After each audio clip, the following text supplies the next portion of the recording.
So lovely to see you. I'm so glad you could join us. You as well. So shall we give people another couple of minutes just to join? Just 1 second. I'll introduce myself first and then I'll get on to introducing you. So I'm Kat from Loqbox. And if you're new here, we're the money app who are giving people the tools they need to do a little bit better, from building their credit scores through to growing their savings, through to understanding how it all works. And Nikki, thank you so much for joining us today. We'll be talking about the cost of living crisis and answering your questions. So thank you all of you for joining. Dr Nikki is an NHS GP turned money coach on a mission to help people feel calm, confident and in control of their money. We really appreciate everyone who's already submitted some questions, so we'll try to get to as many as we can. Yeah, there were quite a lot, so we'll do our best. And if you would like some more tips and tricks, do comment purple down below. We'll be sending out a link to sign up to our monthly email Loqbox inbox, which should give you some more help over the next few months. But Nikki, just to get us started, what is the question you get asked most about money and well-being? Oh, okay. So I think the biggest one is I earn well, I've got a good salary, but I don't know where my money goes. That's literally it. It's like, I never feel like I have any money. I've got nothing to show for it. And that's how I started off as well with my own journey with my money. So yeah, it's more common, I think, than we realise, that people might look together on the surface. They have a professional job and they look like they got it all together, but actually underneath they might have the worst debt or no savings or whatever. So yeah, that's the one. Yeah, absolutely. I can really relate to that actually myself. Okay, well, we'll start with our first question from today. This is from Thomas, who asks, how can you help friends and family with a financial crisis? I think this really relates to a lot of us at the moment. Oh, yeah, I know. There's just this collective crisis going on, isn't there? I think it depends on what the crisis is. So if it's around debt, then I would encourage them as quickly as possible to go and get help with that debt. Now, if it's something that they can manage themselves, there are a number of different ways that you can do that. But if there's any inkling that this is overwhelming and there is a chance that this is going to affect day-to-day living, heating, lighting, house, all that stuff, then Step Change, Christian Against Poverty, Citizens Advice, National Debt Line, there are quite a lot of them out there. You just have to be really careful that you don't stumble on some of the more spammy type ones. Yeah. So when you do your Google searches, really make sure that they're from a reputable source. Step Change, is great. There's loads of brilliant resources on there. So that'd be debt. If it was more around not being able to afford the cost of living right now, then how can you help that person to be able to afford the cost of living? Is it childcare? Is it jobs around the house that they need sorting out? Maybe they need to work extra hours so they don't have any time to batch cook meals. Could you do something around that? Maybe it could be helping them to find cheap deals, looking for coupons. If you've got a bit of time on your hands, you could do some searches for them. And also I think we each have a responsibility as friends and family not to pressurize people into going out drinking, buying rounds of drinks. I mean, that's one of the things that I struggled with when I was first starting out, and that my family, because I was a doctor, they thought I could buy rounds of drinks and stuff like that when we went out, and I went along with it because I was under this, yes, I'm a doctor, I should be able to afford it, but I couldn't. But I still bought into that idea. So if we can all sort of do our best to take no for an answer, so if someone says, no, I really can't afford to go to your wedding, or I really can't afford to go whatever, then take it as a no. And then it might be things like helping with budgeting. If they allow you to do that, don't force yourself on somebody. If they don't want any help with that, fine, it's private for some people. But just generally be supportive and understanding. Not everything needs fixing. And I would say avoid the temptation to rescue as well, because there are so many people who they bail their kids out, or they'll bail a friend out all the time. And if there's a crisis happening every week, every month, is it a pattern? And actually, are you just enabling that behaviour? What will they learn from you constantly bailing them out? So, that's the more harsh end of the scale, but, it depends on what the crisis is. So I hope that answers Thomas's question. Yeah, I hope so too. And I really like the way you talk about the more personal elements of that too, and just kind of making sure that people listen to their friends and family and work out what they need. Yeah. Okay, so sticking to the topic of family then, I think we'll move on to Elena's question. She says that she has a lot of debt, but she isn't able to work due to having small children. What can she do to improve her finances? Do you have any tips? Okay, so I would say definitely speak to the debt charities that I've already mentioned. So Step Change, for example. Because if you're not able to pay off that debt, then this is serious. So this needs to be dealt with very quickly, otherwise it will escalate. Seek out all the benefits that you can seek out. There's actually a link to the government website that it's like it's a checker. So you put all your details through and it will tell you what benefits that you can actually have. Citizens Advice might be able to help you with that and things as well. But I would also challenge the belief that you can't work due to having small children. So yes, that may feel very true for you, but there are a lot of jobs out there now that are remote that you can do around childcare hours. And I would just gently challenge yourself on that one. Is it true that you can't work, or is there a way that you could? And just explore it with yourself. The point of being a coach is that I'm meant to trigger people, right? So if that instantly brings the heckles up and triggers you, ask yourself why. What's going on there? It's okay to be triggered by stuff, but just be open to it, open-minded to the possibility. Yeah, I think we can all explore new things and see what we're actually able to do and really listen to ourselves as well. Yeah. Okay. Okay, so Peter has explained, I think we'll all relate to this, that he's trying to eat well, but he can only afford cheap prepackaged food. Do you have any suggestions on how he can get the right nutrition on a more limited budget? And we actually had a similar question from another Peter, just more generally about budgeting and food shopping. So any thoughts around that at the moment with prices going up? Okay, so all the B's.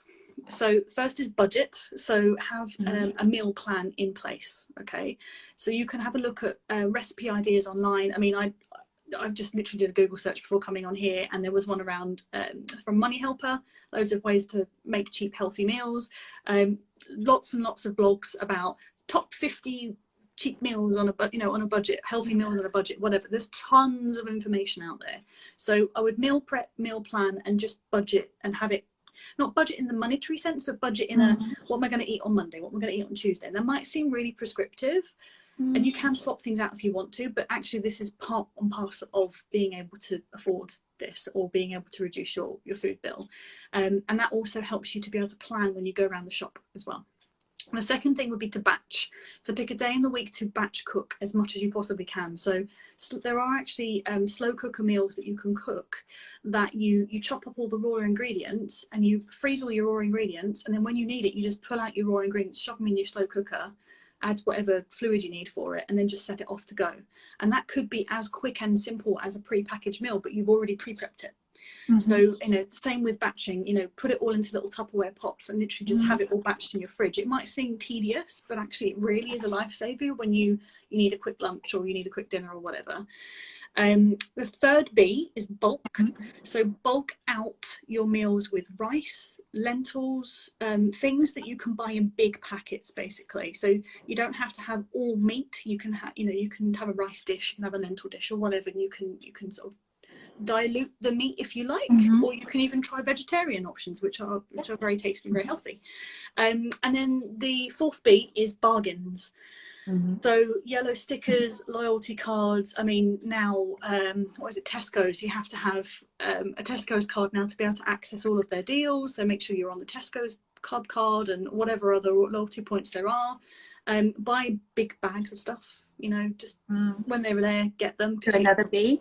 Yeah, exactly. Buy big bags. And you can also try out apps like Too Good To Go. Which is where you can get so restaurants, when they're selling off food that is coming close to its sell by date, or rather than throwing it in the bin, they are offering it cheaper. So you can buy cheap sushi or cheap sandwiches or whatever, using that app. And the other app is Olio, which is where people in your area might have stuff in their cupboards they no longer need, cans of things or whatever, and you can do swaps, or you can go and collect things from people. They're really, really handy apps. That sounds brilliant, and I really like the way that brings in that community element as well of kind of helping each other through this. All right then. So moving on from Peter, and I really hope that helped answer his question. We actually have another question here from Tracy. She says that she's living with fibromyalgia and is also having a bit of a tough time with her mental health at the moment. She's asked if you have any advice for dealing with the increased money stress that we're all facing right now. Oh, it's so hard. Any chronic illness, chronic disease is going to be worse in a situation where everybody is collectively anxious, because that's what's happening right now, is everybody around you is anxious. So what I would say is, with the fact that you're more sensitive anyway, having fibromyalgia, you need to really listen to yourself. What do you need? So it might be that you need more sleep, more water, eat better food, whatever. That's the basic needs. And then it might be things like, okay, what can I do? What can I physically do myself, and stop worrying about the stuff you can't change? Because at the end of the day, there's not a lot we can do. I mean, yeah, we can be grumpy about it, but there's not a lot we can do about the things that are happening. So what can you personally do to look after yourself? So it might be mindfulness, meditation, exercise, taking on a new hobby, volunteering, socializing, taking on a project, whatever. But being mindful of having fibromyalgia and really resting when you need to rest, because you've got to make sure that you have regular breaks. And the other thing I would say is being more sensitive around mental health. Turn off the negativity, turn off the news, turn off social media posts that drive you potty, that people are just moaning all the time.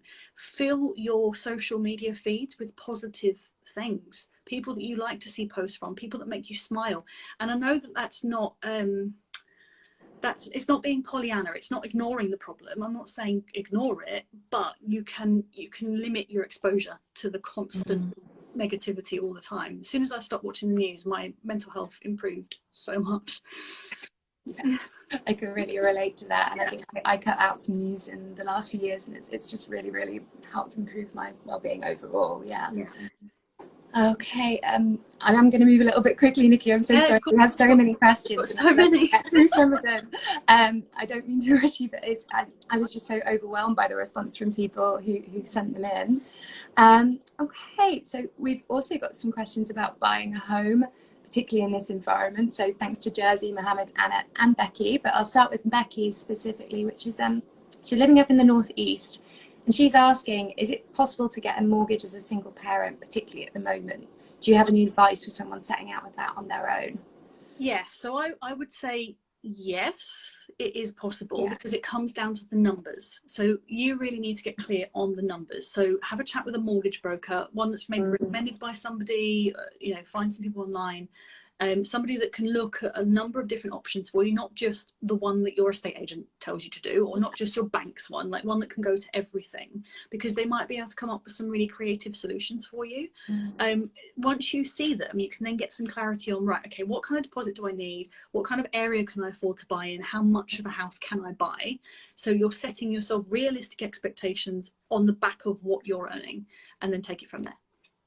What are your thoughts? Sorry, this is one from me, just leading on from that. What are your thoughts about shared ownership options? Because I know that's something I've heard coming up quite a lot recently. Yeah, my first home was a shared ownership property. Right. Yeah. So I had to find rent money every month, and I had to find mortgage money every month. Now, the problem I found when I came to sell it, you have to find somebody who is willing to also take on a shared ownership property.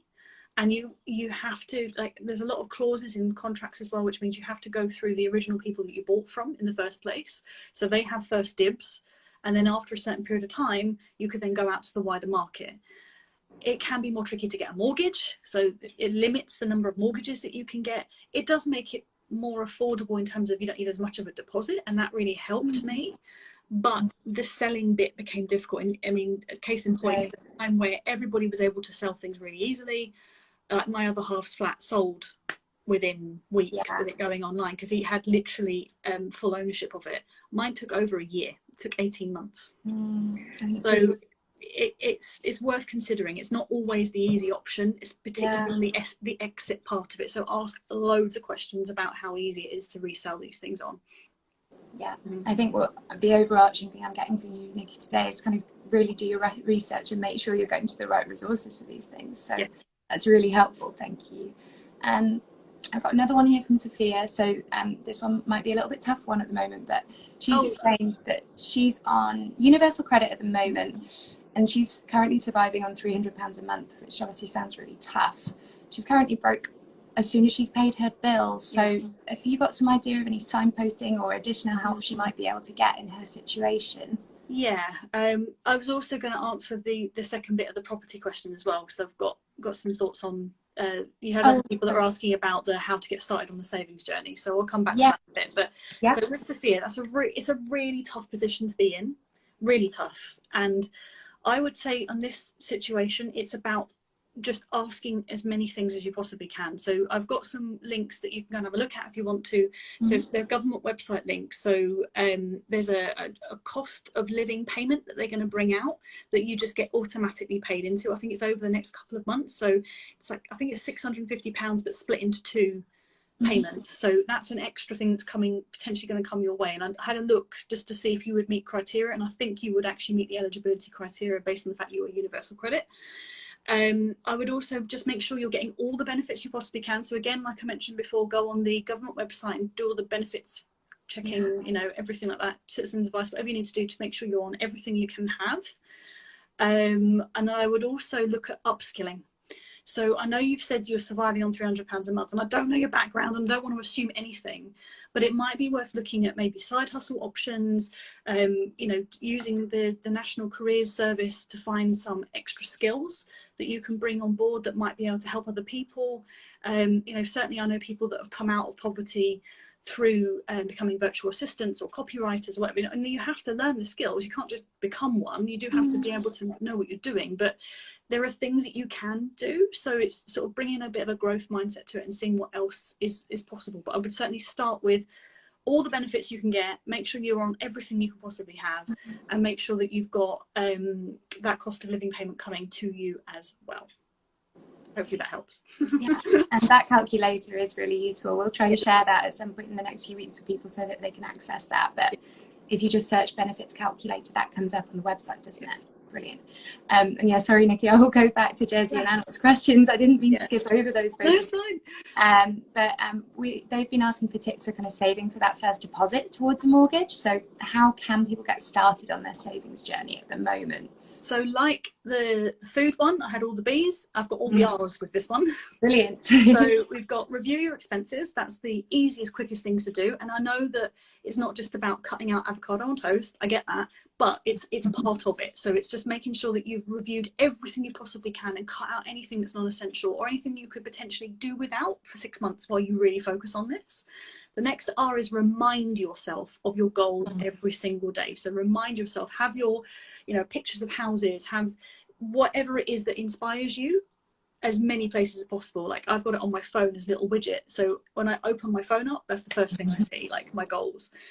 The next R is revenue streams. So bring more in. So LISAs are one way of doing it. It's called a lifetime ISA. It's a savings account that if the government will match 25% of whatever you put into it up to £4,000, and that's in a tax year. So if you can put in £4,000 as a maximum, government will top it up by £1,000. So that's an extra money that you can get, and there's no other savings that you can get that. I mean, 25% return on your investment. That's great. You have to be less than 40 though. I think it's 39 plus 364 days or whatever it is. Like you can't be 40 and have one. So open it as soon as you possibly can, and you've got to be over the age of 18. I've got a blog on ISAs if you want me to share that. I'm happy to do that. It's just to give you a bit of an idea. I would also look at side hustles, and this is all part of revenue streams. So side hustles, selling items around your house, doing overtime if you can, taking on a second job, whatever it takes to get that money together. The next R is realistic expectations. So talk to a broker, again, getting advice about what is realistic for your income level and area, and set a deposit goal that is attainable. You know, a lot of people, I think I do it myself. I go on Rightmove and I look at all the £1 million houses and go, oh my God, aren't they amazing? And then I'm like, oh, I can only afford this. So don't even do that. Don't even talk to yourself. Like go and look on the, you know, the things first. And the other thing as well is you can look at, I don't know which R this goes into, possibly revenue streams. There's companies like stepladder.com, which helps you to save a pot of money in a circle. So lots of people with your same goal all save a similar amount every month, and then at random one person is picked to use that pot of money. They Wow. use that for their house deposit, and then the circle carries on, and you all put your money into it, and then a random person is selected, and then you've got your pot of money there to use, and you've got the power of 10 people, 20 people, rather than just yourself. So that's something to look into. And then the other R I've got is readiness and reduce debt. So paperwork, credit scores, reduce all your debts, get all the help around doing that, because that's going to help you to prepare for when you're ready to move into your house. Yeah, so planning. And could you just recap those R's for us? Because I think R's. that's really helpful. Yeah. Review your expenses, remind yourself of your goal every day, revenue streams, so bring more in, set realistic expectations, and readiness and reduce debt. Brilliant, thank you. Oh, there's so many questions, and I know we only have 9 minutes left, so sorry to anyone we don't get to, but we'll try our best. Yep. This is one from Alexander. So he feels like the cost of living crisis is also leading to a well-being crisis. And I think lots of what we've answered today really kind of leads into that. But do you know of any additional support outside of financial that's kind of really being offered at the moment? I'm just wondering if you've got some kind of thoughts. It comes back to the same lady that asked the question about fibromyalgia. It's about being gentle with yourself right now and controlling the things that you can control and avoiding the things that you can't control, and then reducing your exposure to that. So that's the first part of your well-being, looking after yourself, making sure that you are okay. But then focus on where you could potentially make a difference. So I think often what can happen is when there's a crisis going on, like in the pandemic, for example, look at how amazing the volunteering network was. People turned their like, oh my God, I haven't got a job right now, into something really positive. So that's something potentially you could look at doing. I mean, obviously be mindful of your own mental health, make sure that you're okay from that point of view. But if you can turn your view onto somebody else, like go and help them volunteer in a food bank, for example. These are all things that you can do to help your personal well-being, and I would say don't give up on the things that give you joy. It's very tempting when everything's really expensive to go, oh, I'll just give up on that, I'll give up on that. It's different when you've got a goal like I'm going to pay off my mortgage, but when you haven't got a specific goal like that, or you know, pay for a deposit to get a mortgage, whatever, when you haven't got a specific goal, it's like, well, actually, why not just make everything a bit easier on yourself and just do the things that you love to do, and it's okay, and you can feel okay with that, and just trust that this is going to pass. It will pass, because you know the only certainty in life is that things change. So it's going to change for the better at some point. There is, I noticed on the National Careers Service website, in addition to the upskilling that I mentioned, there is also a well-being course that you can take for free. Oh, I hadn't seen that. That might be something to look at. And also I would say explore locally. Look at leisure centres, look at libraries. They will often have notice boards up with things that you can take part in. And there might be some local groups you can join, some support groups, networks. Just surround yourself with positivity, positive people that can help support you. I'm sorry, Nikki, I think we just got a little bit of a lag on the line, and I don't know if it's at my end. Would you just repeat that just so that we get all of that? That would be really great. Sorry. No, you know, I don't know where did you get to that you heard me say? Sorry. So you just talked about the wellbeing course and kind of getting started on that, and then you moved on to the next point and it started to jumble a little bit. I was trying to follow you, but I thought it was my end, to be honest. No, that's fine. I was just going to say look locally. So leisure centres, libraries, there will be groups around you. You just have to keep your eyes open and have a look. I mean, it's amazing what there is locally that you don't even know about. Like I literally took a short walk outside my village and came across a billboard that I'd never noticed before in a park, and I was like, I would never have known this was here. And there's all this stuff on there about we're going for a walk on this day if you want to come and join us. We've got this stuff happening in the Jubilee, and I'm like, no idea it was there. So you know, keep your eyes open, have a look. I think we tend to forget that not everything's online these days, and sometimes it is worth going and using those resources like your community centres, leisure centres, as you say, and seeing what's out there. Absolutely. Brilliant. Okay, well, I have another one here that's a little bit similar. It's actually from Matt, but his is more specifically about money and mental health. Okay, so he runs a support service for adults with ADHD and PTSD. And you were actually really pleased to hear he says he recommends Loqbox to try and help with people rebuilding their finances, which makes us feel really good. But Nikki, do you have some advice to help people with long-term mental health conditions? So we've already talked quite a bit about mental health in general, but long-term mental health conditions, managing their money, really. So yeah, a couple of ideas. One thing is with PTSD, it tends to be people that are veterans, for example, might suffer more from PTSD. I mean, obviously they're not the only group, but they are one of the groups that tend to have a lot of that. So join a local veterans group. There are lots of like breakfast clubs and all sorts of things you can be part of that will help with support around that. And there's probably, I know there is stuff around money as well that can help with supporting you with your finances. In terms, just generally, you can get somebody to help advocate for you. So you can actually create what's called a power of attorney, and it's a power of attorney for financial matters in particular. So you can give somebody in your family that you trust joint control of your finances. So if you are having a point in your life where you really cannot focus on anything else around you right now, that person has permission to deal with your bills, to deal with your savings, to deal with whatever. You've got to obviously trust them, and you can stipulate when they are allowed to be involved in these things. You know, you don't want them to be involved all the time, but you know, if you're, say you're having bipolar and you've got a bipolar type episode where you're manic and you want to spend all the time, well, that person probably will know when you're starting to show signs of that, and they can then take control of your credit card, for example, so you don't end up spending loads of money. Or when you're in the depressive phase, open up your bank statements for you, open up your credit card statements, make sure that you're paying your bills, that kind of thing. So an advocate's really good.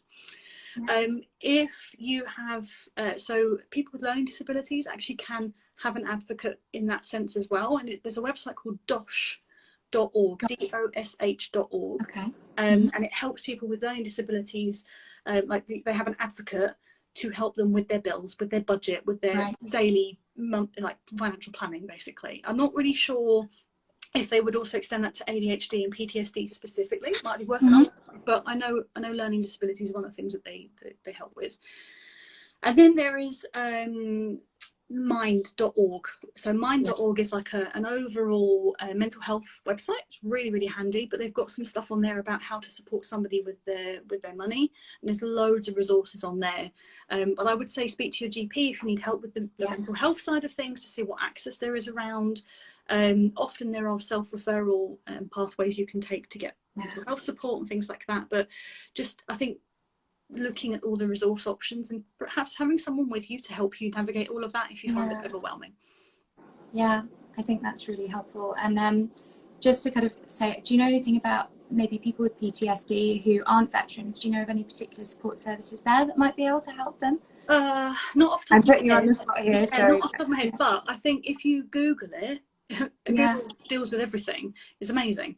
But I would say do PTSD support and then your local area, like being very specific of it, not just PTSD support, because you might find things in like Canada or America. If you're not based there, it's not very helpful. So and also Facebook group searches are always handy as well. I often direct patients and things I've dealt with who have got new diagnosis of autism or new diagnosis of ADHD to these support networks, so they've got access to them. And equally, your local council might also have links to support networks, support groups. You know, I've seen them for things like autism and ADHD and PTSD. Like the council website is actually pretty helpful. You can have a lot of information on there. Brilliant. Thank you so much for that. All right. Well, actually, unfortunately, that brings us up to nearly the full half an hour. So thank you so much for joining us today, Nikki. I could keep chatting for ages, and maybe we'll do another one of these again. But thank you so much for joining us. I really hope that people have found this helpful. And if people do want any more tips from our side, please do just type purple down below. I'll send you a link to our email Loqbox inbox, which will send you tips every month. But otherwise, please go and follow Dr. Nikki. It's at Female Money Doc, and you'll also find her on YouTube. You've got a website. There's also, you're everywhere, Nikki, all over social media. So some really brilliant tips there. But yeah, do subscribe to that monthly email from us if you tuned in today and found it helpful. But also, thanks again, Nikki, and I look forward to chatting to you again soon. Great. Thanks, everybody. Thank you very much, Kat. Bye. Bye.